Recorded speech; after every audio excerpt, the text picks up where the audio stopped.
By the records, May 29, 1999 to May 29, 2018 is exactly 19 years of unbroken democracy in Nigeria. When it came, it looked like a joke, but it has gone uninterrupted. Within the current administration, which came in on May 29, 2015, it has made 3 good years. What are the policy strides that have been recorded within 3 years of this administration within the diplomatic world, talking about foreign policy? That will be the focus of the program today on diplomatic ties. On the other leg, we shall be looking at economic diplomacy. Nigeria recently launched the Economic Diplomacy Initiative, which insists on commitment to ensuring adequate consultations, especially with the private sector in vital economic decisions. It is an initiative of Nigeria's Foreign Affairs Ministry. One of the core of this initiative is Pan-African and other deals that have made Nigeria to stand out as a country with a view to integrate Africa. Ensure adequate consultation is made especially with the private sector before making further commitments to some international treaties that are important to Nigeria. My guest on the program today is Nigeria's Foreign Affairs Minister, Geoffrey Onyeama. If there is time, we will look at some other issues within the time that the program will permit. After this time out, stay with us.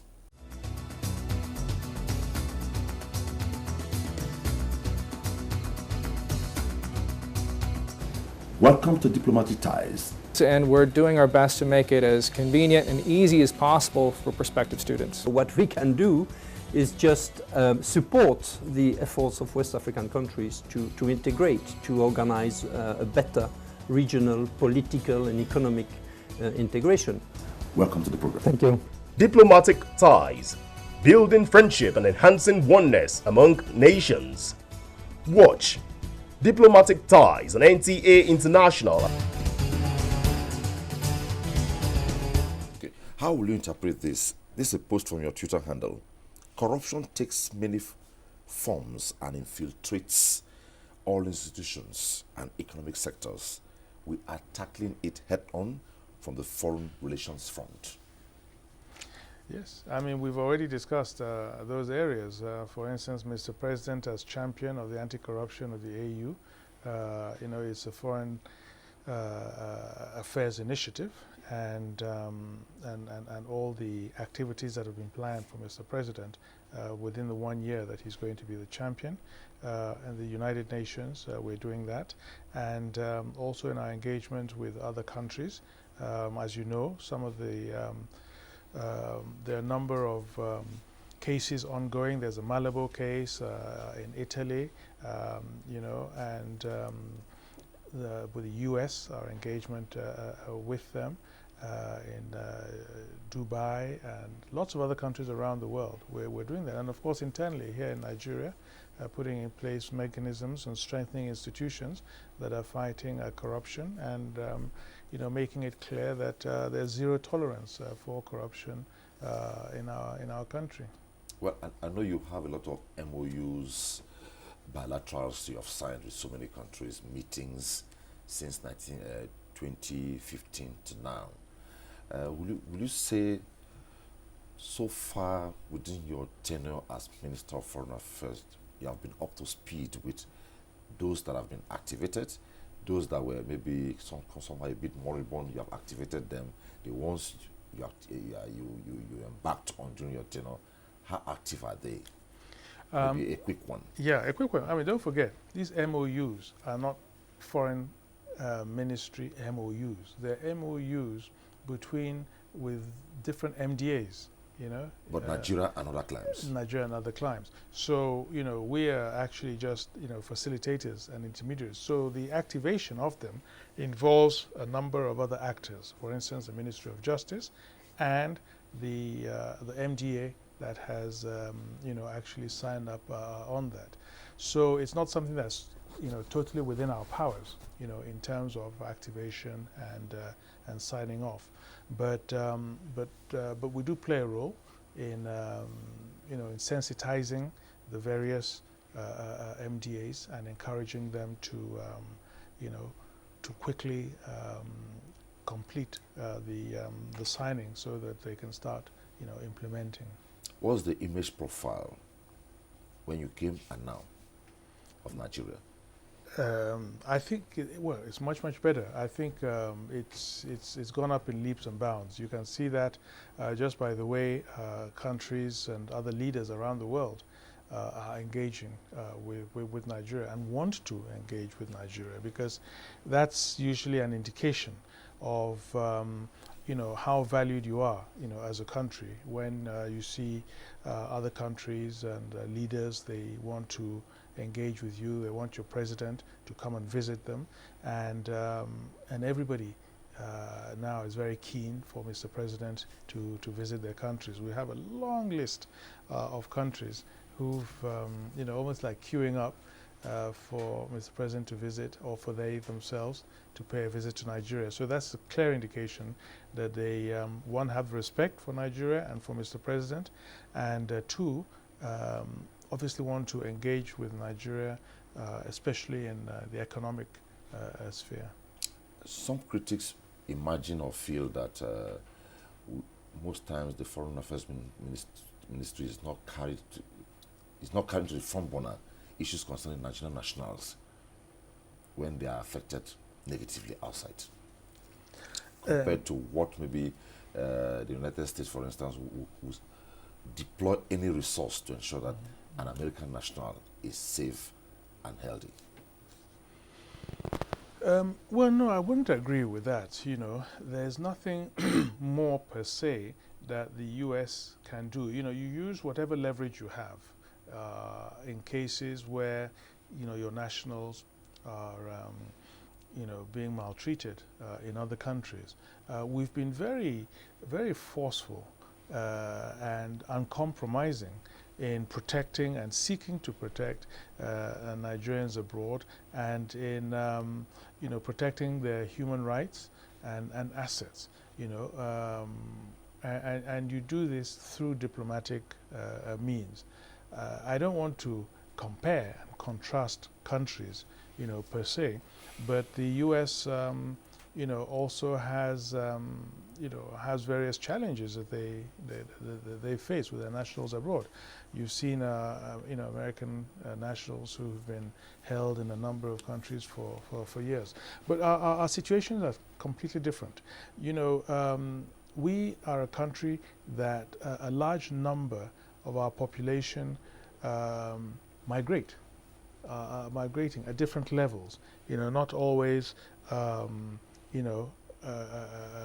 top level as investors, but very often also, as you see, as refugees and other things. So whereas, and that has its challenges that you now face in other countries, whereas the large number of Americans, who are going outside America, they're not going there to stay. They're not going there to look for menial jobs. They're not going there, to ask for asylum.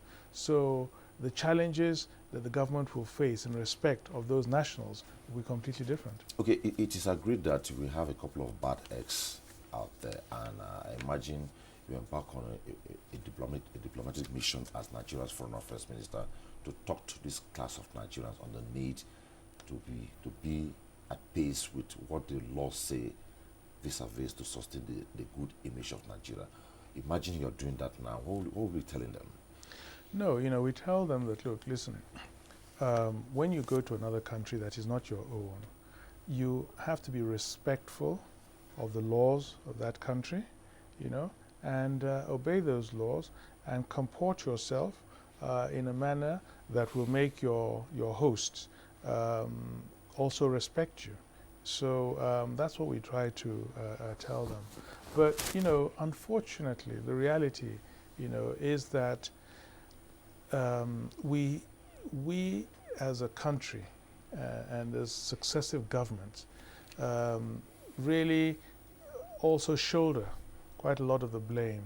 With the resources that this country has had over so many years, we should be a high middle-income country, if not a rich country. And under those circumstances, Nigerians would not be, fleeing and trying to get out at any opportunity and anyhow, We saw that in the 70s when Nigerians from all over the world that were studying, once they finished, they would all start trooping home, and even other Nigerians that had been out for a long time would always, be coming home because the environment was conducive for that. So we as governments also have to, get the country back to that kind of level. Okay. And that would, I think, address this issue of a mass exodus of Nigerians.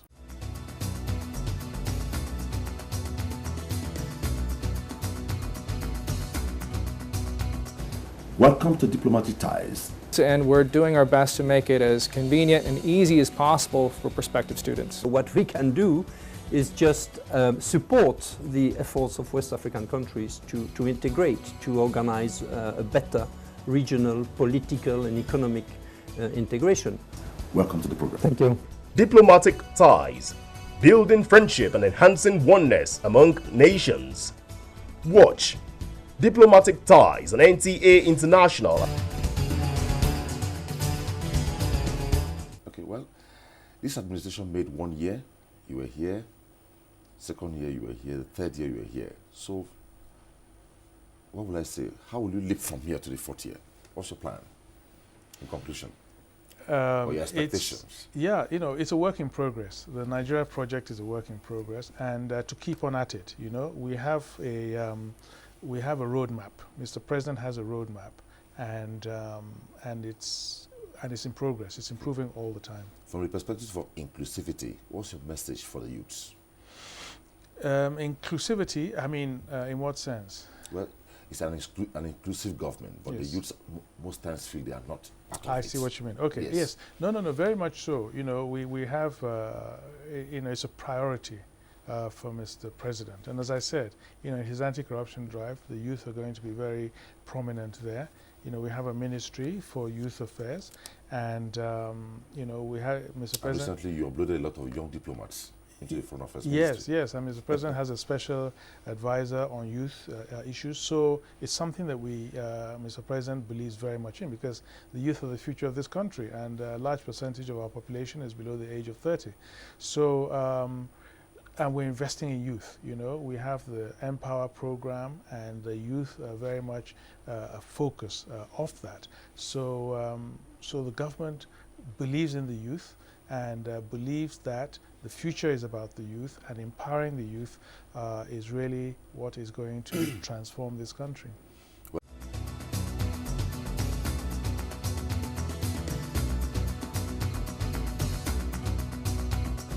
Welcome to Diplomatic Ties. And we're doing our best to make it as convenient and easy as possible for prospective students. What we can do is just support the efforts of West African countries to integrate, to organize a better regional, political and economic integration.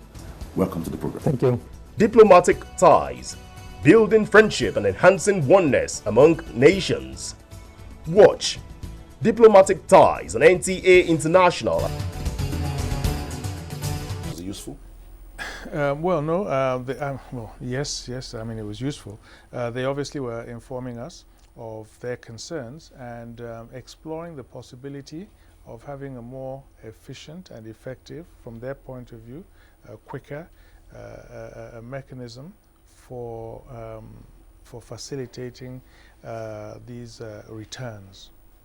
Okay, you led a high-powered delegation by the federal government. I remember National Emergency Management Agency was there, NAPTIP was with you, the Refugee Commission was with you, to Libya, and a lot has been achieved. We have a lot of returns. So how far are we with this now? Is it in progress, or has it stopped?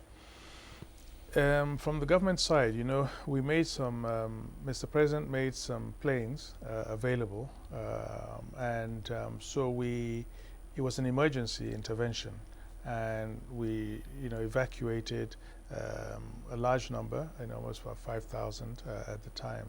So, so now the emergency at that time has passed, more or less, but the International Organization for Migration is still there. So every so often others are brought back. But essentially, we went there to bring back those that wanted to come back and were stranded there.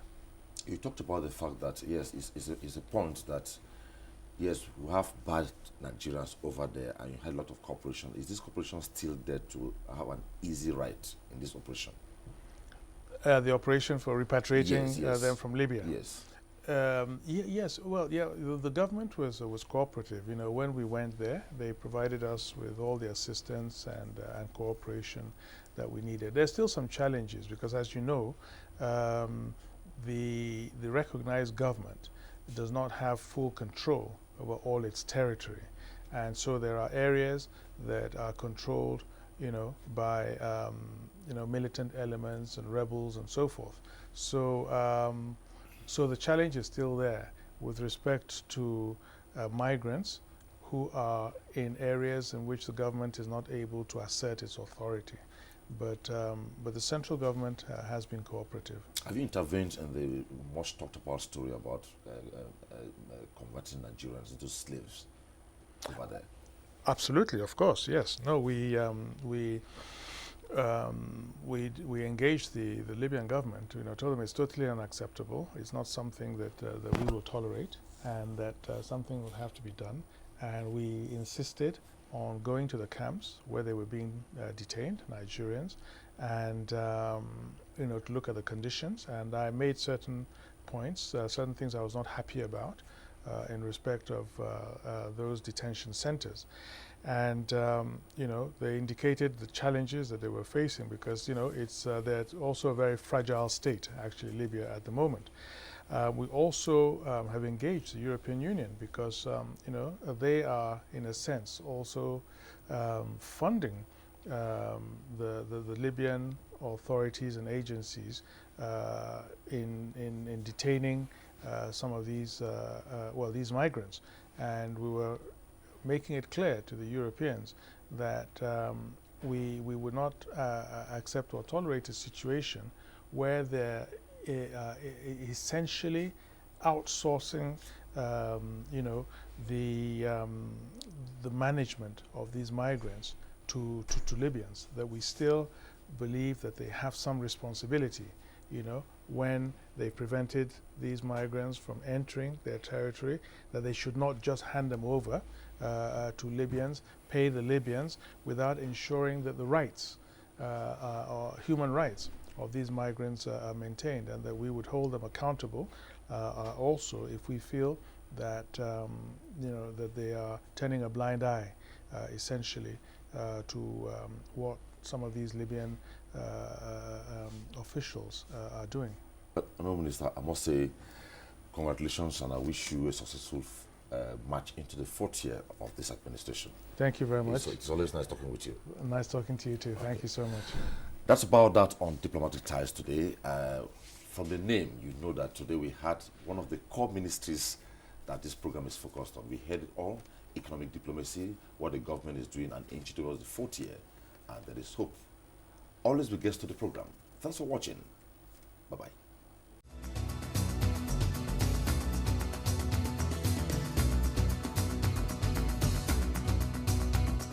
Welcome to Diplomatic Ties. And we're doing our best to make it as convenient and easy as possible for prospective students. What we can do is just support the efforts of West African countries to integrate, to organize a better regional, political and economic integration.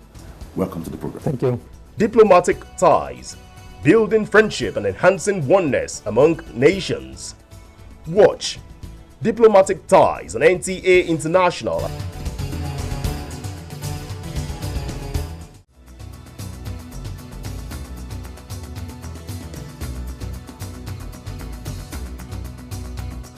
Welcome to Diplomatic Ties. And we're doing our best to make it as convenient and easy as possible for prospective students. What we can do is just support the efforts of West African countries to integrate, to organize a better regional, political and economic integration. Welcome to the program. Thank you. Diplomatic ties, building friendship and enhancing oneness among nations. Watch Diplomatic Ties on NTA International.